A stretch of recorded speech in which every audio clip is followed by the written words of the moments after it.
Hello दोस्तों, welcome to code tips channel. आज हम बात करने वाले हैं टेम्पलेट मेथड डिज़ाइन पैटर्न के बारे में। कोड डिटेल में समझेंगे यूजिंग एग्जांपल्स। पहले हम डेफिनेशन देखेंगे, फिर हम देखेंगे एग्जांपल्स एंड देन बात करेंगे एक कोड टिप की।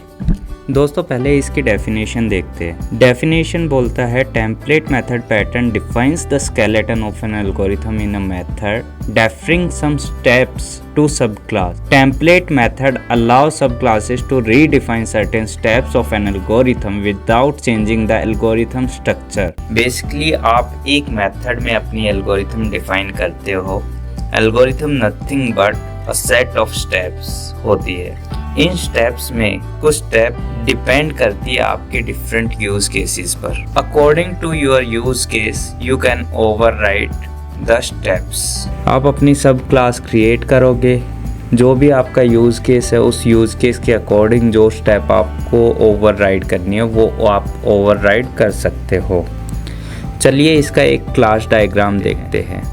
क्लास डायग्राम में हमारे पास एब्स्ट्रैक्ट क्लास है और एक कंक्रीट क्लास है। पहले एब्स्ट्रैक्ट क्लास देखते हैं। एब्स्ट्रैक्ट क्लास में एक टेम्पलेट मेथड है। टेम्पलेट मेथड को हमने यहाँ पे डिफाइन किया है।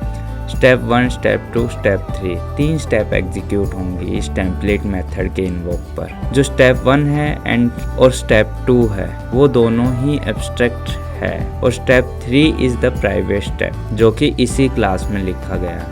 अब आप कंक्रीट क्लास में स्टेप 1 एंड स्टेप 2 को ओवरराइड करते हो। तो यही था उस डेफिनेशन में। चलिए दोस्तों इसको एक एग्जाम्पल से समझते हैं। हमने ये एग्जाम्पल लिया है head first design pattern book से। It is the one of the best book for design pattern. इस बुक में बड़े ही अच्छे तरीके से आपको डिज़ाइन पैटर्न समझाए गए। कुछ एनिमेटेड पिक्स का यूज़ किया गया ताकि आप इजीली ग्रैब कर पाओ चीज़ों को। इस बुक का लिंक मैंने डिस्क्रिप्शन में ऐड कर दिया है और अगर इस बुक को आप फ्री में लेना चाहते हो तो check out my another video on strategy design pattern. दोस्तों बड़ा ही सिंपल एग्जांपल है। हमारे पास दो रेसिपीज है। एक रेसिपी कॉफ़ी की है, दूसरी रेसिपी टी की है। दोनों ही रेसिपी में 4 स्टेप है। पहले बात करते हैं कॉफ़ी रेसिपी की। पहली step boil some water, second step brew coffee in boiling water, pour coffee in cup and last step is add sugar and milk. यही बात करें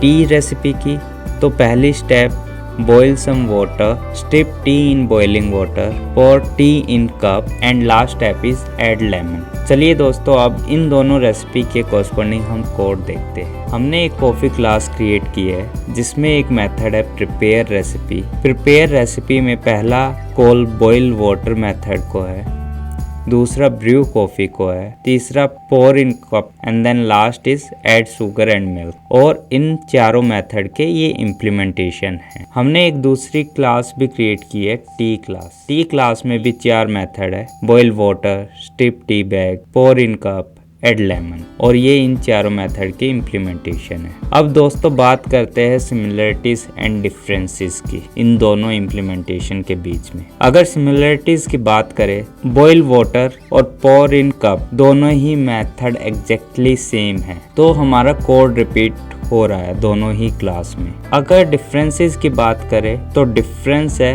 कि यहाँ पे हम कॉफ़ी को डाल रहे हैं गर्म वाटर में और यहाँ टी को डाल रहे हैं। हम कॉफ़ी में शुगर एंड मिल्क ऐड कर रहे हैं, हम यहाँ लेमन ऐड कर रहे हैं। तो ये डिफरेंसेस है। तो दोस्तों चलते हैं जनरलाइज इम्प्लीमेंटेशन को। तो दोस्तों हम इसको जनरलाइज करने की कोशिश करते हैं। अगर मैं जनरलाइज एल्गोरिथम देखूँ तो मैंने इसको नाम दिया कैफीन बेवरेज। इसमें भी 4 ही स्टेप है।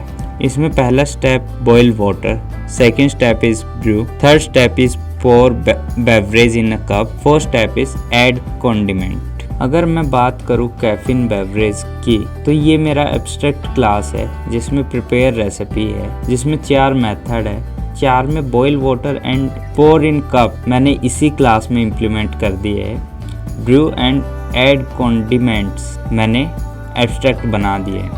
अब हम देखते हैं हमारी कॉफ़ी एंड टी क्लास को। Coffee class is extending the caffeine beverage और इसको सिर्फ ओवरराइड करने की ज़रूरत है ब्रू एंड ऐड कॉन्डिमेंट्स को। इसमें भी हमें ब्रू एंड ऐड कॉन्डिमेंट्स को ओवरराइड करने की ज़रूरत है। तो दोस्तों आपने देखा विद द टेम्पलेट मेथड हमने अपना कोड डुप्लीकेशन हटाया और हमने एल्गोरिथम पे भी कंट्रोल रखा। अब बात करते हैं कोड टिप की। दोस्तों हम अज्यूम करते हैं हमारे पास एक लेजर सिस्टम है। लेजर सिस्टम में हम डिफरेंट बैलेंसेस मेंटेन करते हैं। Balances like available balance and the block balance.